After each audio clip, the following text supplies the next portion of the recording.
Hey everyone, it's Reena Jadhav here at HB Splash Checks, and we have Ursheet Parikh with us from Mayfield. Hi, welcome. Glad to be here. So what brings you out here today? What are you excited about when you think of precision health? So for me, precision health is actually a set of precision solutions that impact all part of the health and wellness ecosystem. So precision health, in our opinion, is made up of 5 big opportunities. There is precision wellness, precision care, precision tools, precision diagnostics, and precision medicine. And which one of these is taking off? Actually, all of them are. Really? Yes. Same level? There are companies. If I said you have to rank these, Ursheet, how are you going to rank them? So I think in the end, so there are companies that are breaking out in all 5 of these buckets. Okay. And they're all part of sort of reinventing sort of the healthcare ecosystem part by part. Okay. And sort of having the kind of impact that drives sort of the outcomes that people want with a greater degree of efficiency. And so the trick ends up being in wherever you're building a company in this whole precision sort of solutions ecosystem, it comes down to knowing fully who your user is going to be and who your payer is going to be. And if you can truly delight your user, yes, and have a business case for your payer, and the business case for them is either better outcomes or efficiency, or lower cost if you're kind of creating drugs or any other stuff like that. Instead of $3 billion, can you actually get these drugs faster to market with lower cost? You end up having a proposition that kind of works.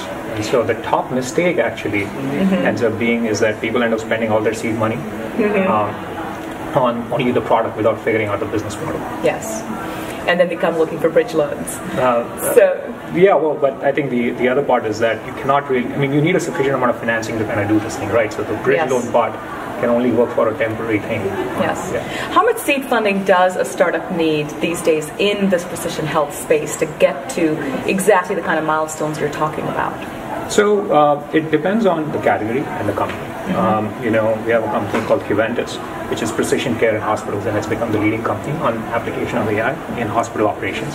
And that was a company that had raised $2 million in seed and was already with 10 customers and $1 million in revenue, where having spent only $500 on it before sort of Series A. Impressive. On the other extreme, we have a company that is doing precision sequencing. It's become sort of the leading company around single-cell DNA sequencing, called Mission Bio. And in their case, they had actually spent close to $6-7 million, of which $5 million was in SBIR grants. So they had a lot of free sort of financing, but it took several years for them to prove that the science was kind of ready out of that. Okay. So it comes down, and then most recently we just invested in a company which started out with a $20+ million Series A. It's called Mammoth Bio, which is essentially doing CRISPR-based diagnostics. Okay. And so it varies. So these are heavy tech companies. Anything in wellness? Oh yeah. So Zipongo. So Zipongo is basically a company that makes it very easy for people to eat well at scale, and is showing sustained engagement for populations which is better than Twitter and Snapchat. No way. And Instagram levels. Yeah. What age range are they targeting?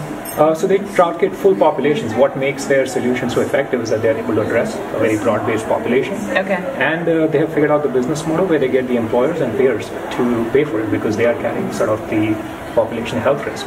And what was their secret sauce in getting that customer adoption? Because that's the hardest these days. Correct. And so, and this is where I think there's a tendency for people to want to look at games and gamification, but that doesn't really give you sustained engagement over a 12-month period, right? Because if you see the typical arc for games, you see a decline, right? So Fitbit would be an example of something which starts out great, but within 90 days, 90% of the people stop using it. That's right. And so if you have to truly engage users, you have to sort of find a way to change their behavior and essentially become part of a habit for them. And so you have to recognize that different people, and hence precision wellness, you have to recognize different people are different, their motivations are different. 90% of the people actually get stressed out about healthy eating. So you have to figure out what personality profile this person's going to be.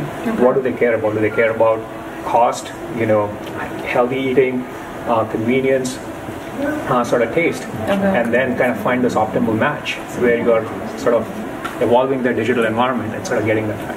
And then you have to iterate it very fast. And so when you see the engagement and adoption curves for those companies, the data, you see that over a 3-year period, how it has gone up. So there's a lot of very fast iteration to figure that out. And that's on the wellness side. Those companies don't need a lot of money to prove the point. So what does Mayfield look for in a startup? So the simple answer is people. People build companies. So the crux of this thing turns out to be a people-first investor. And, it really kind of comes down to, what is the mission? And if the mission is achieved, how does it become a big company, how are you going to create a movement that realizes that mission? And we want to be on the journey all the way. Exciting stuff. Thank you so much, Ursheet. Pleasure to meet you, Reena.